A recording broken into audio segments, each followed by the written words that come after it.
Hey guys, if you're new here, I'm London, aka History of the Batman, where with each video we relive the defining moments of one of the most iconic figures in comic book art and literature, DC Comics' Batman.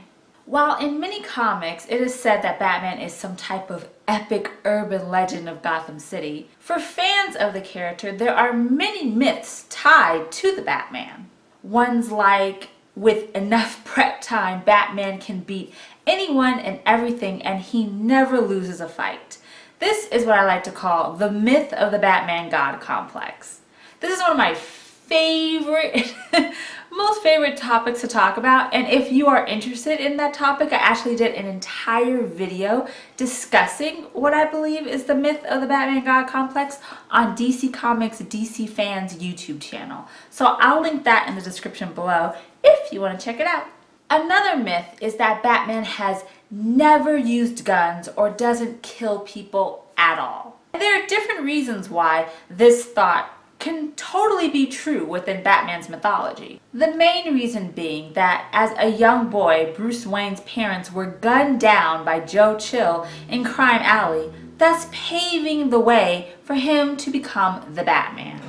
Ghost is taking a nap like right behind here, and so if you hear him go or move, that's just him resting, so excuse that. And being Batman, he vowed never to use the weapon that placed him in this position to be Gotham's vigilante in the first place. And killing his enemies goes against his moral code, and he feels he would be just like the villains that he fights, such as the Joker or Two-Face. Well, both of these ideals are much more modern conceptions of the character than many realize.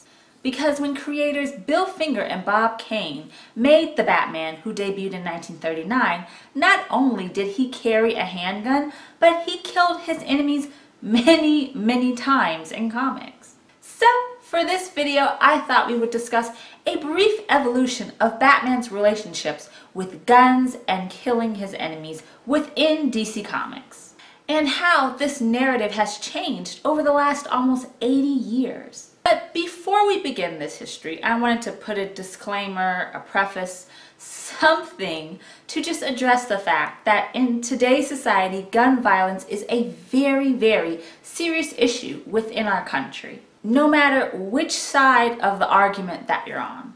And I am not trying to be political in the slightest, nor am I promoting gun violence with this video.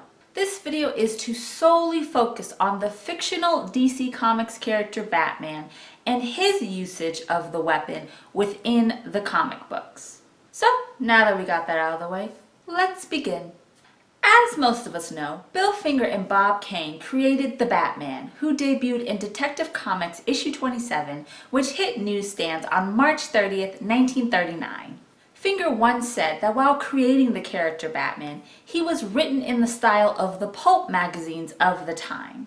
Because of this, in Batman's literal first year within national publication, or what is now known today as DC Comics, he was killing criminals left and right and had a gun in hand. There are several examples, such as Detective Comics issue 29, when Batman faces hired hitmen from Dr. Death, but the Dark Knight turns their guns on them and threatens death. Or in Detective Comics issue 30, when Batman snaps the necks of one of Dr. Death's Cossacks, Mikhail. One of the most significant deaths within Batman's literal first year in DC Comics is the killing of the Mad Monk, which was in 1939's Detective Comics issue 32. When the Dark Knight realizes that the Mad Monk is way too powerful to go at him with just a normal fist fight, he crafts silver bullets and shoots him in his sleep within his gothic lair. If you're wondering why Batman used silver bullets, it's because the Mad Monk practiced lycanthropy and had vampiric abilities, so it seemed like the right way to go to get rid of this dastardly criminal. Batman carrying a gun on him, which is seen on a cover for the first time in 1939's Detective Comics 33, doesn't necessarily mean he just relies on the guns to fight, because of course he is brilliant within not just science but the martial arts. In the same issue, Batman uses a gun to shoot at a ray machine, which causes a huge explosion, and the ending panel shows Batman holding a smoking gun. One of my favorite panels from this era is a splash page in 1940's Detective Comics 35. You can see so much movement within Batman, his stance, him holding the gun, that it definitely fulfills the pulp hero look that Bill Finger and Bob Kane were going for. Batman became so popular that in the spring of 1940, he was given his own self-titled publication. And this issue is one of the last times that Batman uses a gun and kills his enemies. In Batman #1 from spring of 1940, Batman uses a machine gun to fight Hugo Strange's Monster Men, saying, "Much as I hate to take human life, I'm afraid this time it's necessary." As the driver is shot and the truck crashes, holding many of these giant men, one escapes until Batman drops a noose made from reinforced steel and easily snatches the monster by the neck from his bat plane and hangs him, saying he's probably better off this way. That's dark. I'm sorry.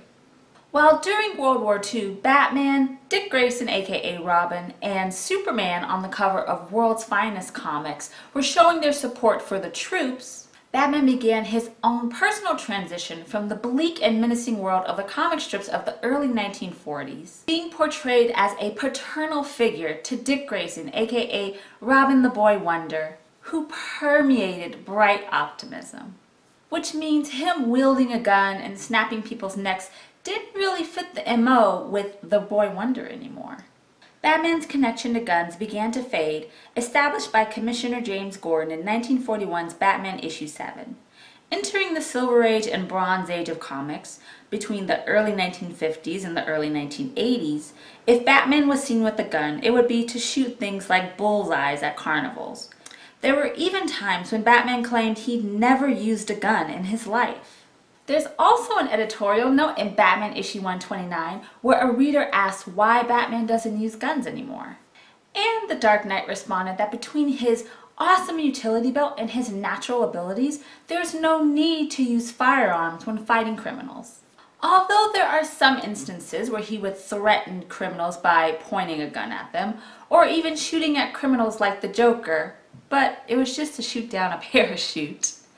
This answer summed up almost the next 40 years of Batman within his own publications, where he rarely used firearms at all. But you can still see Batman using guns here or there.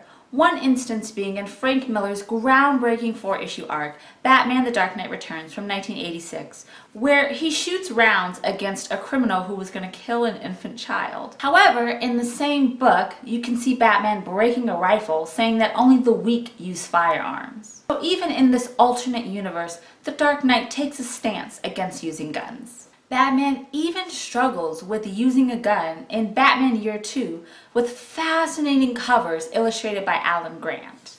And although this is retconned now, many things are, when Batman was fighting against the KG Beast, he decided to lock him up in an underground chamber and leave him to die. And then when the police came, he told them, "You don't need to worry about him anymore."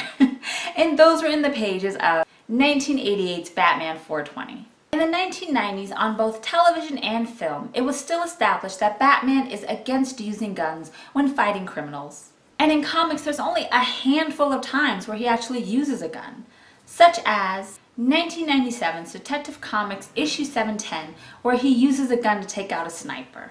Which, with these small instances, still shows ties to his gothic roots back in the 1930s. Perhaps the most well-known Batman and guns story within the modern era of comics comes in Grant Morrison and J.G. Jones' Final Crisis issue 6, which was published in December of 2008. As Batman goes head-to-head with the powerful Darkseid, despite Batman's vow about firearms, he is going to use a gun to fire the same bullet Darkseid used to kill Orion.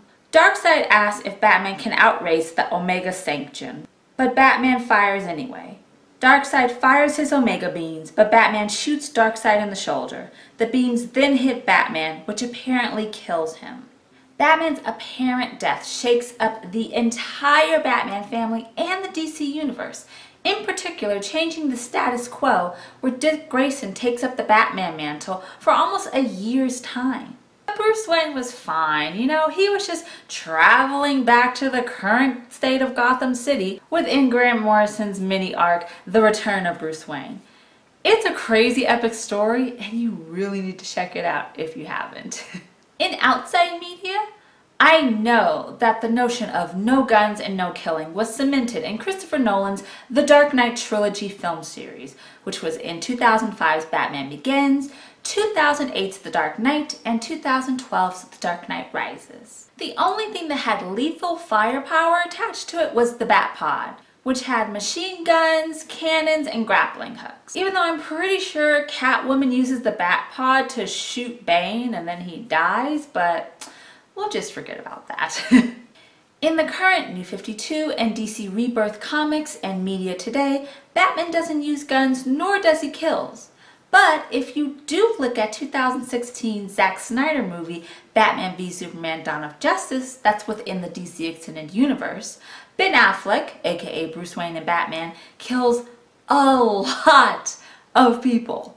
But in Justice League, not so much. I think mentioning Batman v Superman is a great ending point to the fact that Batman's usage of guns and killing people is part of his 79-year history, even if it isn't a common practice within the modern lore. And that some creators like Zack Snyder still pay homage to that pulp vigilante that was created by Bill Finger and Bob Kane back in 1939. Well, there you go. That was a brief history of Batman, guns, and killing within DC Comics. I hope you learned a little bit about the Dark Knight's gothic roots and his evolution into the hero that we celebrate today. As always, if you enjoyed this video, please give it a bat thumbs up, and please subscribe to this channel. We will have another 1 minute bat history very soon. I have been planning it and I think you guys will really enjoy it. And share this video with your super friends. Maybe they'll learn a little bit about the history of the bat as well.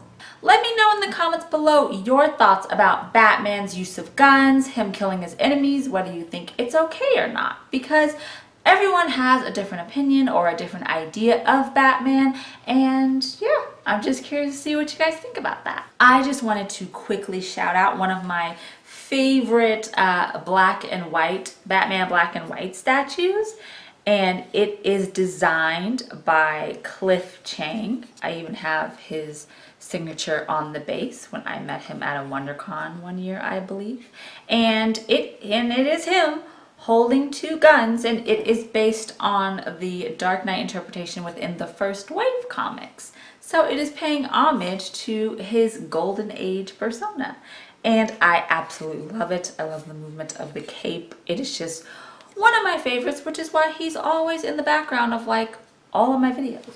Thank you so much for watching, and we will have more History of the Batman soon right here on YouTube. Remember, Gothamites, it's all about peace, love, and Batman. Bye.